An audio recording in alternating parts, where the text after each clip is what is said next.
Marley from the Energy Boutique with your energy forecast for Thursday, December 22nd. So today we have the moon shifting into Sag energy. As I talked about in the previous forecasts here this week, we had the moon in Scorpio giving us that deep, intense transformation, wrapping up this last chapter of karma before jumping into a brand new one. We just had the sun move into Capricorn here yesterday, initiating the solstice energy. So of course, we are all up in the vibes, in the frequencies, in the energies, and some of them are very heavy, very hard to deal with, while others have our inner realms just a screaming. Now, we are entering into the new moon window here today. Of course, we do have the new moon taking place on the 23rd in Capricorn energy, a stellium. Download your moon guide if you feel so inclined to take advantage of this very powerful manifesting moon energy for this year. And, moving into the dark night of the soul, the dark phase of the moon, there's likely going to be some heaviness. Capricorn season ruled over by Saturn. There's definitely a lot of weight to bear, a lot of things on our to-do list. Things are hella crazy. This is also the last day that Chiron, the wounded healer, will be in a retrograde, going direct just hours before our new moon in Capricorn here on the 23rd. So we definitely have a lot of moving parts. There are 11 different aspects here today, and 9 of them involve the moon. So the sun and Uranus are going to get together in a little bit of an awkward interaction. And you best believe that the sun, now in Capricorn energy, slowing things down, having us very focused on our physical realms, on what needs to be done, on what it is that we need to do in order to clean up the past, in order to prepare ourselves to focus on the future. Now, the sun shining a bright light on what it is that we have to build, what it is we have to bring to life, what it is that we have to wrap up, what it is that we have to prepare for, is meeting up with Uranus, the great awakener. And, Uranus is retrograde in Taurus energy, so we get some earth on earth action here. But Uranus is trying to wake us up, trying to shift us, trying to change us, and open us up to some of the dramatic shifts and transformations that are about to take place. And this is a little bit of friction because we're not ready to. We want to stay low and slow. We want to stick to, the foundation that we've already created. This Capricorn energy, again, and earth energy just wants us to focus on the here and now and focus on what needs to be cleaned up in the here and now before we go kind of expanding the possibilities of our future. So there is a little bit of tension here. This will likely manifest in anxiety or restlessness or agitation of some sort. Again, check in with the ascension forecast for this week. We are going to be feeling a lot of push and pull. The moon is going to bump into Venus, who is in Capricorn energy, and the moon in Sag, definitely on a higher vibe than the Capricorn energy is. The moon in Sag wants to have us kind of focused on a new path, a new truth, the new possibilities, a new mission, a new purpose. We're trying to stay positive and confident and optimistic. And Venus, who is in Capricorn energy, isn't as high and fluffy and playful and flighty as our emotions wants us to be. Instead, we're a little bit low, a little bit slow, a little bit more grounded, a little bit more logical and practical with what we actually need, what we want, what we desire. We're recognizing where it is that we've been lacking safety, security, stability, and what it is that we need to build or create in order to provide us with that safety, security, and stability as we move forward. And the moon goes ahead and makes an awkward interaction with Uranus in such a way that would suggest that there is either information coming out of the woodwork, that our plans are being disrupted, that there's a change in our direction. There's some kind of wild card energy being thrown at us that likely isn't going to feel good. We're trying to stay positive about it, trying to suck out the silver linings, but For the most part, we just feel like we're being kind of zapped and frazzled, and there's a lot going on. This is going to create a lot of inner chaos, if you will. Again, kind of stimulate the central nervous system because of that Uranian energy. Really just shake us up and make us see where it is that we are really trying to control things. And the one thing that we have to realize is that we don't have control over much. That Uranian energy likes to kind of shake us up and zap us and, flip the table over, so to speak. And we are definitely getting a lot of things coming at us in our external realm. Now, Venus is going to go ahead and trine Uranus, which is a good energy, going to bring us out of this funk just a little bit. This is going to be an interesting dynamic because Venus, who of course is focused on relationships and focused on, closeness and intimacy and solid foundations, because of course she's in Capricorn energy. This Uranian energy is more about independence, more about freedom. And yes, although retrograde in Taurus energy, a little bit stuck in the, I'm going to say, rut that we've created for ourselves, this is like it is a trine. So these energies are working together, but it is going to help us kind of realize where boundaries are needed. Boundaries are needed, especially in our personal relationships. Why? Because we want to be close. We want to be, connected to the people that we love us, that support us, that encourage us. But it's almost as if we need to draw a line in the sand so that we don't lose ourselves, lose our own wants, needs, and desires in those particular relationships. And this could be a very opportune time to being in the right place at the right time, to have epiphanies and aha moments that are really going to help us formulate a plan to move forward. But it's also a jolt of energy where we have to really expect the unexpected.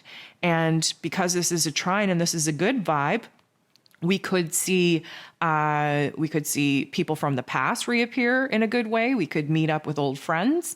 We could have an opportunity to gain a little bit of insight on our relationships that we've been confused about. We could be in the right place, the right time to have a financial gain of some sort. There's a lot of really positive attributes to this, but it is definitely a dynamic that is going to shake us up and make us open up our minds and have a little bit of a broader perspective on what it is that we need to do in our personal relationships to maintain our individuality and our freedom while still being very close and very intimate with the personal relationships that we deem to be of worth and value. The moon makes a very positive interaction with the true node. The true node, of course, our soul's path, our destiny point, trying to get us on the right track in order to move forward. And again, the moon in Sag, very hopeful, very positive, very confident, very focused on the possibilities without limitations, very caught up in the dream-like imaginary scenario of what life could be if we just all aligned with love.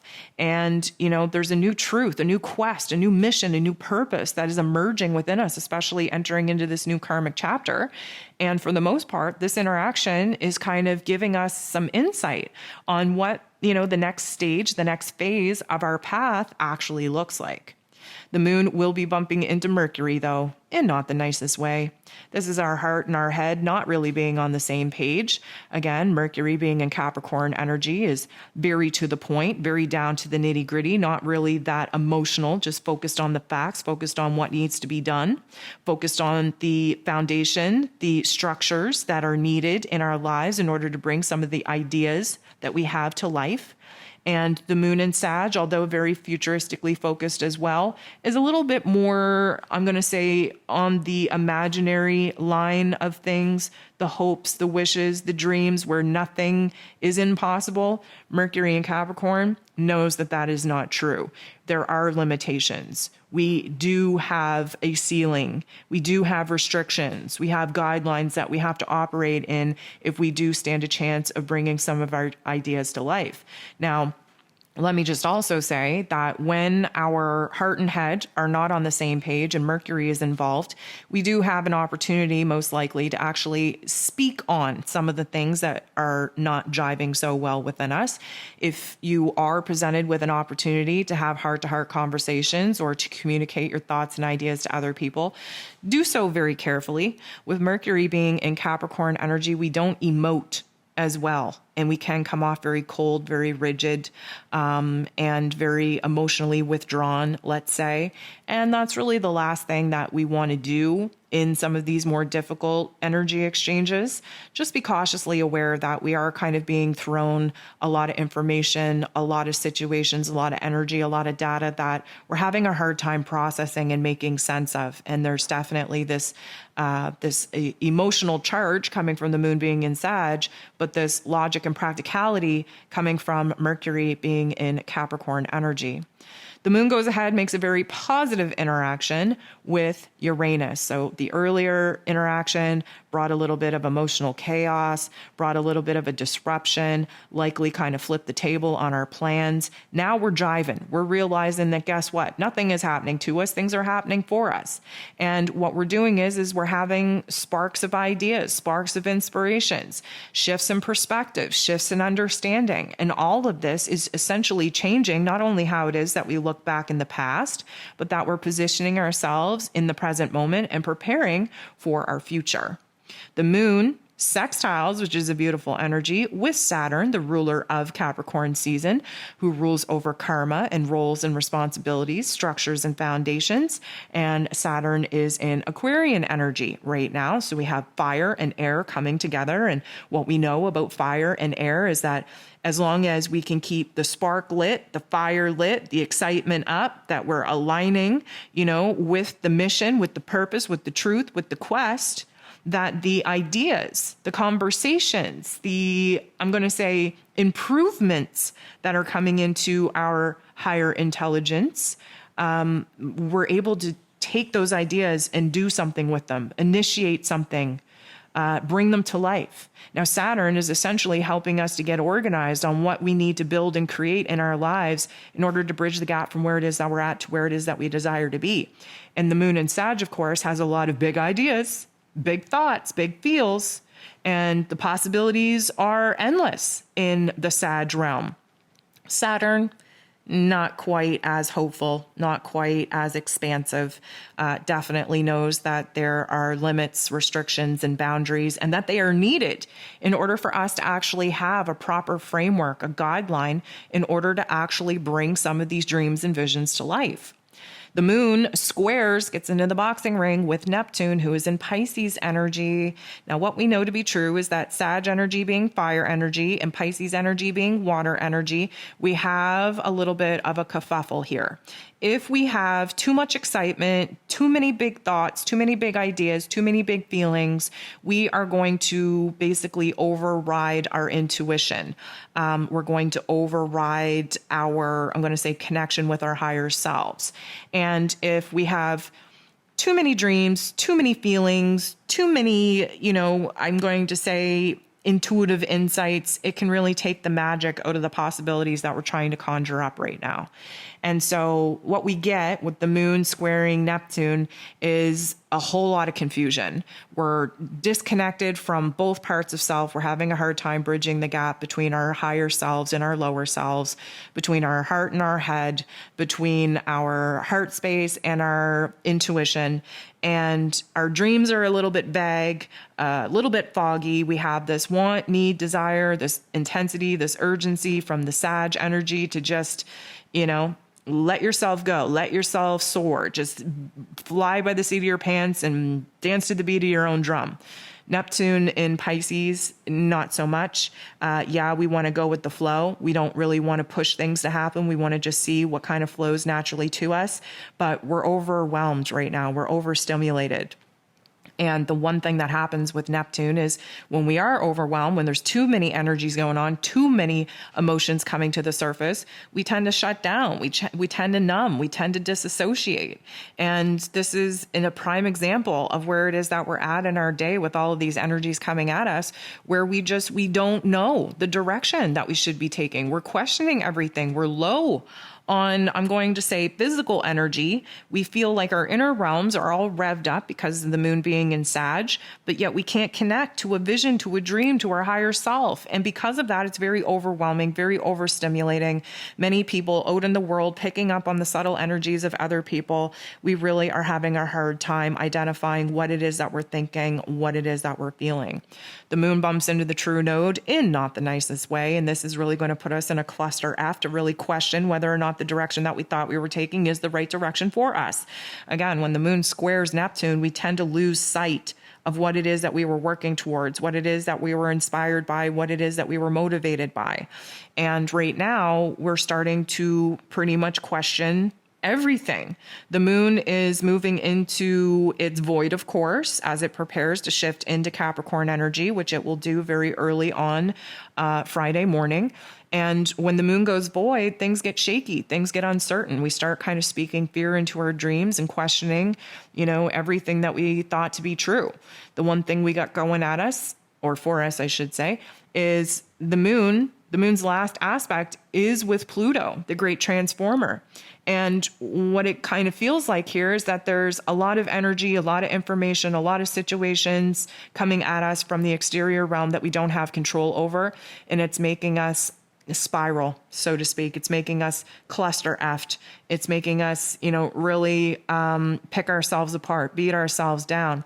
But the beauty of Plutonian energy is that sometimes we have to take a trip down memory lane to remind ourselves of the pain and the trauma and the suffering that we've gone through, that we've endured, that we've suffered through, and that we've survived, in order to boss us up, to remind us who the F it is that we actually are, what it is that we've gone through, what it is that we can rise to the challenge of in the here and now, and actually take control over some of the narratives, some of the aspects, some of the information that's currently coming at us. Now, no doubt, this is emotionally intense. But again, we're moving into the dark phase of the moon, so it should be emotionally intense. When we have a new moon, it is a time for us to sit with our shadow selves and figure out what needs to stay, what needs to go, what it is that we've outgrown, what it is that we no longer want to experience. Why? Because we set new intentions down under the new moon.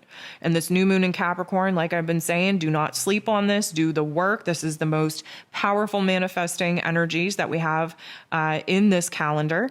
And we have a stellium in Earth, which means that we are literally, physically planting the seeds of our intentions on what it is that we want to manifest and what it is that we want to change and what it is that we want to experience in our physical realities.